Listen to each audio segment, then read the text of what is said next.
Have you ever spent hours designing different poses for a single character? Hi, I'm William. Today, I want to show you a new Illustrator tool called Turntable. It's designed to save you time and completely transform the way you work. Turntable can be a game changer for sprite sheets, character design, objects, storyboarding, motion graphics, and more. Many people, including myself, are excited about the possibilities this new tool brings. Stick around and I'll show you a quick hack to push Turntable even further. What is Turntable? It's an AI-driven feature. This tool rotates your 2D vector artwork into new perspectives without you having to redraw each angle. Here's how to get started. Open Illustrator. At the time of this recording, it's in Illustrator Beta. Group your artwork and select it. Go to the Properties panel or Object menu and choose Turntable. Wait for Illustrator to do the calculations, and there you have it. Use the slider to rotate the artwork 15 degrees left or right to a maximum of 120 degrees. Based on models and intelligence, it does a really good job of trying to guess what it should look like at each angle. The more it's rotated, the more it has to interpret. In this example, it struggles with the 90 degrees profile. Beyond that, it maxes out at 120, but I'll show you how to do a full turnaround in a minute.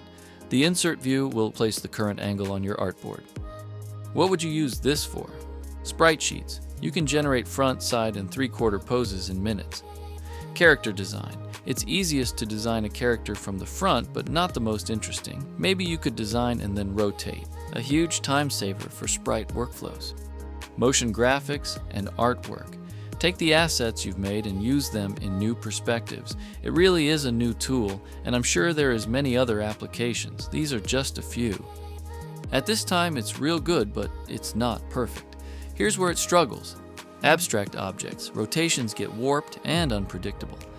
Simple designs. Icons and flat shapes don't benefit much. Art with backgrounds. Objects and backgrounds get tangled. Complex details, brushes, textures, or overlapping paths confuse the AI. Now here's the fun hack. By default, Turntable only gives you a max rotation of 120 degrees. So here's what you do. Select the rotation all the way left or right on the slider, and then go back to the Turntable button to recalculate based on this rotation. This should complete your whole rotation, so now you have a 360 degrees turnaround from one design. So that's Illustrator's new Turntable feature. Exciting, imperfect, but already opening new workflows. I see huge potential for sprite sheets and character design. What about you? Let me know in the comments. If this was informative, hit the like button and subscribe for more animation workflows. Thanks for watching. Bye, guys!